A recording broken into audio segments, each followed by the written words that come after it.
교회에서 사람한테 인분을 먹게 했다. 40에 하나 감한 매를 실제로 때렸다.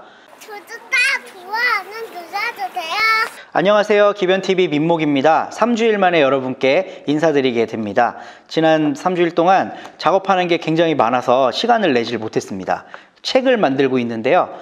동시에 3가지 책을 지금 진행하고 있어요. 곧 아마 기변TV를 통해서 여러분들에게 어떤 책을 만들고 있는지도 선보이게 될 텐데요. 기대해 주시고 또 오늘 내용도 재밌게 함께 소통하면서 나누면 좋겠습니다. 교회에서 사람한테 인분을 먹게 했다. 40에 하나 감한 매를 실제로 때렸다. 쓰레기장에 사람을 가둬놓고 참기 훈련을 시킨다. 양수리부터 동대문에 있는 빛과 땡땡 교회까지 한 30km 정도 되는데 7시간 반 만에 주파해야 된다. 막 이런 기준을 들이대면서 믿음을 평가하는 교회 때문에 요즘에 큰 이슈가 됐었죠. 근데 저는 사실 그 기사를 보고 그렇게 놀라지 않았어요. 다른 교회도 별반 다르지 않기 때문에 그래요. 믿음을 증명하는 거를 내가 어떤 행동을 하는 걸 통해서 보여주는 거, 이거 교회 안에 아주 보편적인 겁니다. 대표적인 거가요, 예배 열심히 나와야죠. 주일 예배, 주일에도 예배가 여러 번 있어요. 그 예배 다 참석해야 되고, 수요 예배, 금요 철야, 이것뿐만 아니라 새벽 기도를 나와야 돼요. 새벽 기도. 새벽 5시에 예배를 드리려면 못해도 4시 좀 넘으면 일어나야 되겠죠. 이것저것 준비하고 갔다가 와서 또 자기는 좀 애매해. 그러니까 아예 출근할 준비를 해야 되는 거예요. 현대인들은. 요즘 직장 생활이 얼마나 힘든데 새벽 5시에 보통 일이 아니잖아요.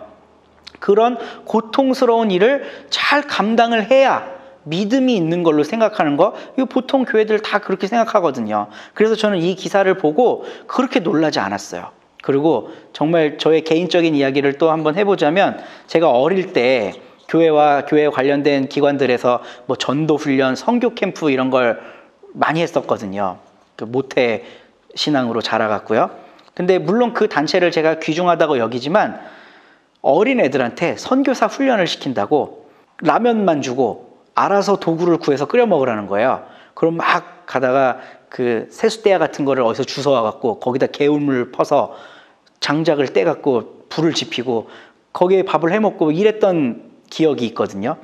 그리고 인도에 그 선교사로 나가면 손으로 카레를 먹어야 된다며 손으로 카레를 먹게 해요. 근데 그러면 좀 약해 보이잖아요. 손으로 먹을 수 있으니까 우리도 그걸 화장실에 가서 먹습니다.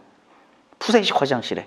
그리고 그걸 다 먹고 와야 도장 같은 걸 찍어주고 선물도 주고 이러는 거예요. 초등학교 어린 애들한테도 선교 캠프 하면서 그런 훈련들 시켜요. 저는 그렇게 훈련을 받고 자랐기 때문에 이 기사를 보고 그다지 놀라지를 않았어요. 교회 안에 당연히 있는 거였는데 뭘 새삼스럽게 똥을 먹으라고 한 거는 좀 너무했다. 이런 생각 정도라고 해야 될까? 근데 그렇게 생각하고 있던 제가 정말 세뇌가 됐었구나. 정말 잘못된 생각을 했던 거구나 라는 걸 이번 기변TV 영상을 준비하면서 너무 뼈저리게 했고요. 교회가 이런 행동 멈추지 않으면요, 이제 얼마 안 있어서 한국 사회의 마이너리티 됩니다. 메이저리티 되는 게 중요한 건 아니지만 소수로 전락할 수밖에 없어요. 사람들이 교회를 떠나요. 오히려 이런 교회는 떠나는 게 맞습니다. 문제가 되었던 엽기적인 훈련은 리더를 양산해내는 그 훈련 과정 가운데 있었는데요. 성경 고린도 후서 6장 3절에서 10절 말씀은 근거로 그 말씀에 있는 내용들을 실제로 우리 삶에서 적용해야 된다고 사람들한테 가르치고 그 말씀을 기준으로 이 사람들한테 점수를 매기는 거예요. 제가 얼른 빠르게 읽어드리겠습니다. 무엇에든지 아무에게도 거리끼지 않게 하고 오직 모든 일에 하나님의 일꾼으로 자천하여 많이 견디는 것과 환난과 궁핍과 고난과 매맞음과 갇힘과 난동과 수고로움과 자지 못함과 먹지 못함 가운데서도 깨끗함과 지식과 오래 참음과 자비함과 성령의 감화와 거짓없이 사랑과 진리의 말씀과 하나님의 능력으로 의의 무기를 좌우에 가지고 영광과 욕됨으로 그러했으며 등등등등. 환난, 궁핍, 고난, 매맞음, 갇힘, 난동, 수고로움, 이런 것들을 우리도 지금 당해야 우리의 믿음이 자라난다는 거예요. 일부러 고의적으로 당해야 될 필요는 없지만 믿음 생활을 하면 반드시 이런 고난을 당하게 돼 있는데, 지금 리더가 되려면 이런 고난은 우습게 통과해야 되잖아요. 그러니까 교회에서 이런 걸 의도적으로, 인위적으로 프로그램을 만들어서 그 프로그램을 훌륭하게 이수하면서 믿음이 뛰어나다는 점을 보여줘야 됐어요. 뭐 예를 들면 먹지 못함과 하는 구절이 있잖아요. 이 먹지 못함은 3일간 금식을 해야 돼요. 무조건. 와. 그리고 매맞음과 이런 건 어디 종로에 있는 게이바 같은 데 가서 계속 이 사람들한테 회개하라 그러고 전도하는 거예요. 그럼 처음에는 종로에 있는 그 분들이 그냥 무시하겠죠. 근데 끈질기게 와갖고 하면 화가 나서 폭력을 행사할 수도 있지 않겠어요? 그러니까 그 매맞음을 당연하게 여기는 거예요. 동성연애하면 지옥 갑니다. 당신들 그렇게 살지 마세요. 회개하세요. 동성연애로부터 빠져나오고 예수 믿으세요. 뭐 계속 끈질기게 가서 이야기하다가 한 대 얻어맞으면 이제 행복해하는 거예요. 나는 이제 하나님께서 주신 시험에 통과했어. 이렇게 행복해하는 거예요. 많이 견디는 것은 양수리에서 교회까지 30km를 7시간 반 만에 행군하는 것.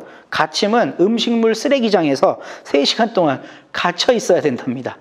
이런 것들을 프로그램화 해갖고 리더가 될 만한 자격이 있는가? 당신은 그 정도의 믿음을 소유한 사람인가를 평가하는 기준으로 사용한다는 거예요. 이건 진짜 말이 안 되죠. 종교개혁자 마르틴 루터는 굉장히 특별한 회심을 경험했어요. 이 사람은 그 슈토테른하임이라는 데를 지나가다가 갑자기 막 천둥 번개가 치고 비가 내리고 이러는데 그 천둥 번개 소리가 너무 무서워서 부들부들 떨면서 하나님, 제가 하나님께 헌신하겠습니다. 수사가 되겠습니다. 성 안 났어요.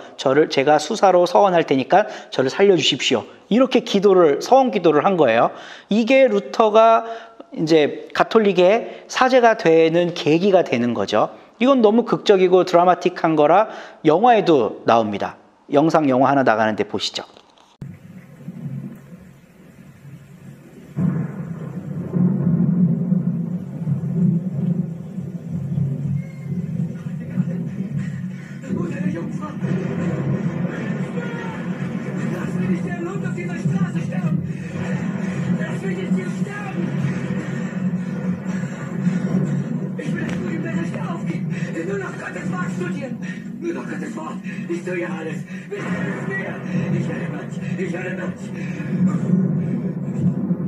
이런 계기를 통해 루터가 회심을 해요. 그리고 루터는 실제로 가톨릭 주교가 돼서 로마 여행을 한번 하는데요. 이 여행을 그냥 여행으로 하는 게 아니라 고행 여행으로 합니다. 막 무릎으로 성전을 기어다니고 무릎이 다 까지도록 피를 절절 흘리면서 그런 고행을 견뎌내야지만 정말 믿음 있는 사람이구나. 수사로서의 직분을 잘 감당할 수 있구나라고 루터는 생각했던 거예요. 그런데 아무리 고행을 해도 이 허전한 마음을 달랠 길이 없어요. 그리고 실제로 이제 신학교 교수로 재직하면서 학생들을 가르치면서 이제 로마서와 갈라디아서를 강의하는데 아무리 루터가 성경 말씀을 보아도 그런 극적인 회심과 고행이 자기의 믿음을 담보해 주지 못한다는 걸 알게 된 거죠. 그래서 이 사람이 교회의 현실을 돌아보니까 교회는 돈으로 천국행 티켓이나 팔고 있고 이미 죽은 사람 연옥에서 구원해달라고 면죄부 팔고 있고 아무 글자도 모르고 알아듣지도 못하는 라틴 말로 사람들한테 설교하고 가르치고 있으니까 보통 사람들은 거의 뭐 절대 다수겠죠. 아무것도 못 알아듣고 그냥 멍청하게 예배드리다가 신부가 하라는 대로만 하는 거예요. 돈 갖고 와 그럼 돈 갖고 오고 교회 와서 일해 그럼 일하고. 그러니까 루터가 이건 아니다.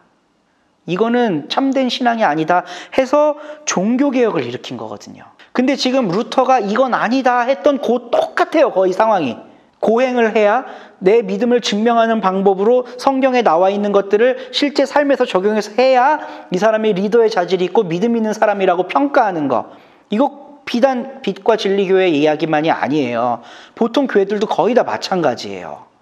와, 저 장로님 믿음 좋아. 이거를 무엇을 근거로 이야기를 하죠? 예배 열심히 나오고 헌금 생활 잘하고 웃음 이렇게 지으면서 화 안 내고 목사랑 갈등 안 일으키고 이 정도면 믿음 훌륭하다고 하잖아요. 물론 그 정도만 해도 훌륭한 사람이에요. 지금 한국 교회 안에서는 맨날 싸움박질 하니까. 그런데 이 사람들이 근거로 적용하는 고린도후서 6장 3절에서 10절 말씀을 다 읽어보면요. 그런 뭐 환난당하고 고통당하고 이러라는 말이 아니에요. 후반부에 보면 굉장히 감동적인 게 있는데요. 우리는 속이는 자 같으나 참되고 무명한 자 같으나 유명한 자고 이름이 없는 사람 같으나 있는 사람이라는 거예요. 이거는 어떤 체제가 이 사람의 이름을 빼앗음으로써 무명이 됐는데 하나님이 인정해 준다는 뜻입니다. 죽은 자 같으나 보라 우리가 살아있고 징계를 받은 자 같으나 죽임을 당하지 아니하고 근심하는 자 같으나 항상 기뻐하고 가난한 자 같으나 많은 사람을 부요하게 하고 아무것도 없는 것 같으나 모든 것을 가진 자다. 이렇게 훌륭한 말씀이 있는데 이 말씀을 가지고 어떻게 그런 흉측한 짓을 할 수가 있냐는 거죠. 이때 당시에 로마 사회에서 기독교인이 된다는 건 굉장히 많은 것을 포기해야 된다는 의미였습니다. 권력이 있는 사람들은 권력을 내려놔야 될 수도 있고 로마 사회에서 정당하게 시민으로서 활동하던 사람이 그것에 많은 제약을 받을 수도 있어요. 그럼에도 불구하고 예수를 믿고 자발적인 가난해로 들어가게 된 이유가 이거를 해야 더 생명이 풍성해진다는 걸 알았기 때문에 이 사람들은 기독교인이 되었던 거거든요. 근데 이것을 지금 이 교회가 한 2,000명 정도 모인다 그래요. 굉장히 부자 교회죠. 그리고 뭐 CBS니 총신대학교니 각종 뭐 유명한 데는 다 다니면서 설교하더라고요. 이 사건 딱 터지자마자 CBS에서는 방송에서 그걸 내렸어요. 일말의 양심은 있는 거죠. 근데 실체를 몰랐을까? 그거를 모르고 예전부터 계속 올려줬다는 건 CBS도 문제가 있는 거예요. 저는 그렇게 생각해요.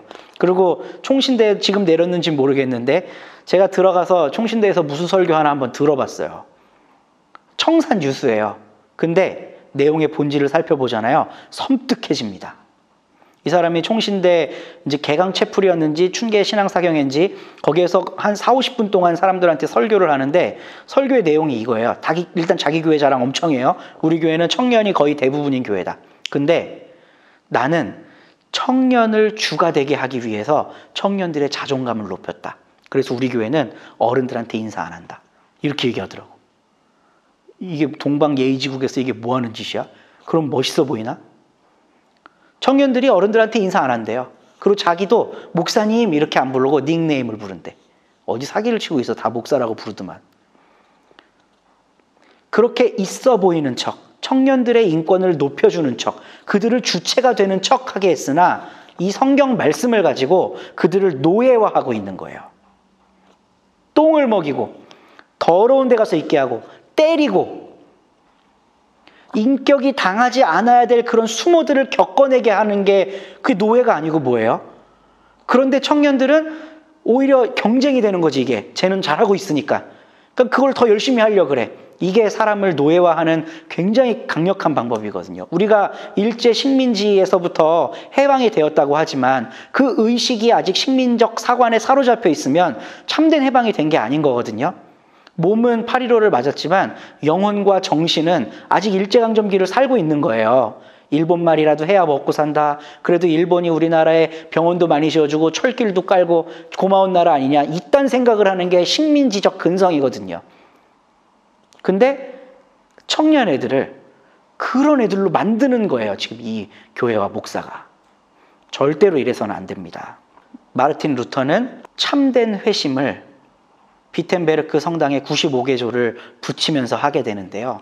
그리고 나서 이 사람이 평생 외친 3가지 키워드는 오직 믿음, 헌금 많이 하는 거, 교회에서 하라는 거 다 하는 거, 이 직제를 따르는 거, 교황 무호, 그리고 교황이 임명한 주교들, 사제들, 얘네들은 신성하다. 이딴 거 다 필요 없다. 믿음이 최고다. 믿음은 누가 믿는 거야? 네가 믿는 거지. 주체적이고 자발적으로 내가 믿는 바대로 행동하는 거다. 그리고 오직 믿음이에요, 그게. 그 다음에 오직 은혜. 그렇게 믿게 하실 수 있는 분이 예수 그리스도고 성령이시다. 네 안에서 성령이 살아있기 때문에 너는 다른 어떤 외압으로부터 믿음을 강요받거나 믿음의 행위를 강요받는 게 아니라 내가 믿는 바대로 행동할 수 있게 해주시는 분이 바로 예수고 성령이시다. 그게 오직 은혜입니다. 그래도 종교라고 하는 건 기준이 있어야 되거든요. 네 믿는 바대로 네 알아서 다 해라 이러면 개판되는 거 아니겠습니까? 근데 오직 성경을 이야기함으로써 이 성경만이 네가 그렇게 믿음 있는 행동을 할 수 있게 추동할 수 있고, 그리고 그게 오직 은혜라는 사실을 알게 해준다는 것을 오직 성경이라는 구호를 이야기하면서 우리들에게 교훈을 주는 거죠. 이 정신에 입각해서 오늘날 한국교회는 굉장히 많은 반성을 해야 됩니다. 빛과 진리교회에 손가락질할 거 없어요. 다 똑같아요. 물론 빛과 진리교회도 잘못했죠. 근데 우리 안에 내가 뭔가를 함으로써 내 믿음을 보증받으려고 하는 그런 것들이 교회 안에 있다면 그것부터 제일 먼저 청산해야 됩니다. 그래야 교회 뽕이 뽑혀요. 오늘은 여기까지이고 다음 주에 또 새로운 이야기로 여러분께 찾아뵙겠습니다. 감사합니다. 구독과 좋아요는 눌러주세요. 안녕. 다음 주에 또 만나요. 그거 입고 뭐